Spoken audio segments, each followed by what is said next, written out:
Well, the Kurdish group in Syria has urged foreign-backed insurgents to end the siege on the residents of the northern town of Ras al-Ain.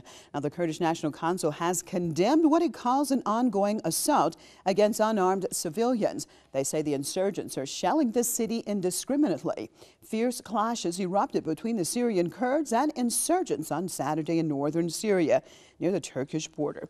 Reports say insurgents crossed the border into Syria with 3 tanks to capture the strategic city. Now, the militants are reportedly loyal to 2 major terrorist groups operating inside of Syria and have staged similar attacks on the city over the past months. Syria's Kurdish population has been one of the targets of the foreign-backed insurgents since the unrest began there almost 2 years ago.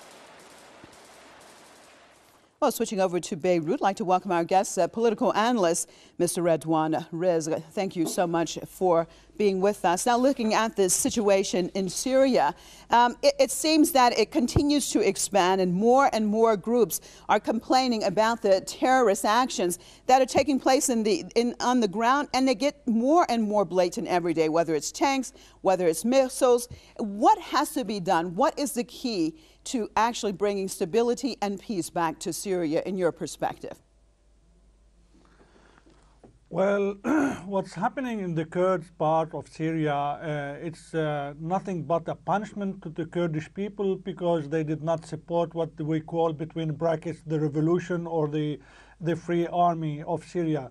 Now, the al-Nusra Front stepped in and took over most of the military actions on the ground.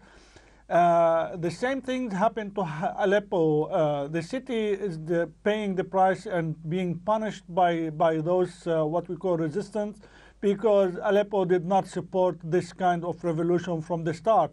So as we know that Aleppo was a peaceful city and living a very normal life since the beginning of the uprising, or what we call, between brackets, the revolution of the Syrian people. And now Aleppo paid a very high price, being totally demolished by those gangs of Turkey and Qatar and Saudi Arabia.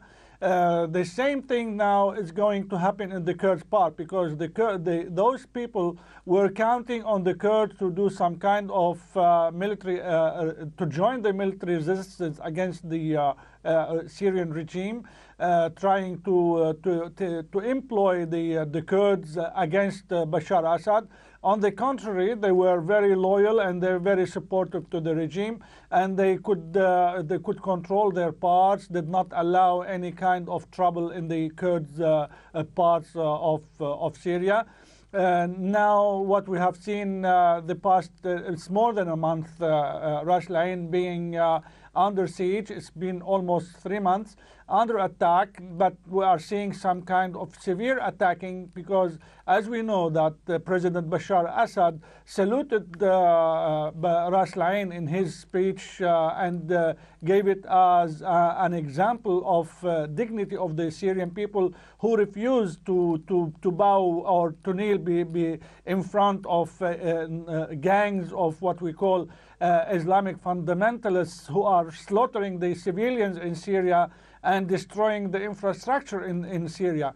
So let me just jump in here, Mr. Rizk. I have limited time, but basically you're saying that any group that has come out in support basically of the Syrian government now is just being bombarded. And if that is what you're saying, wouldn't then that prove to the international community that the entities behind the buck then of this violence would be those who are attacking the Syrian government? And if that's the case, why are they not condemning them?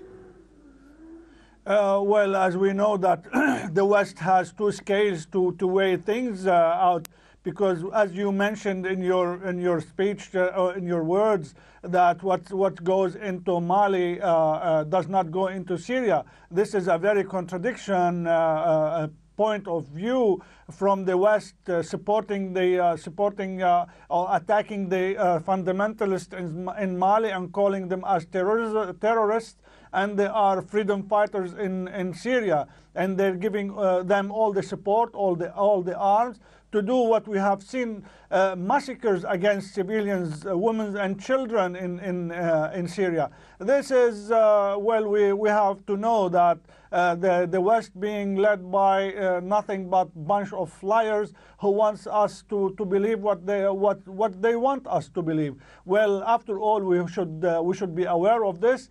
This propaganda does not go on us anymore. We must be aware. They are employing every possible way to turn the truth upside down. Okay. So in this way, we have to know that Syria is going to achieve peace soon, because victory is very near. Even some trouble we are going to see in the next couple of months, but I think that Syrian army have took over the lead again, and he is in full control, and he's taking just time to clean Syria from those gangs who were just snitched into Syria and having all the support from the surrounding country, especially Turkey, and if we want to say Jordan, a bit part of it, and Lebanon too. So peace is going to be achieved by eliminating those gangs from the Syrian soil. Well, thank you so much. We appreciate you being with us. Political analyst out of Beirut,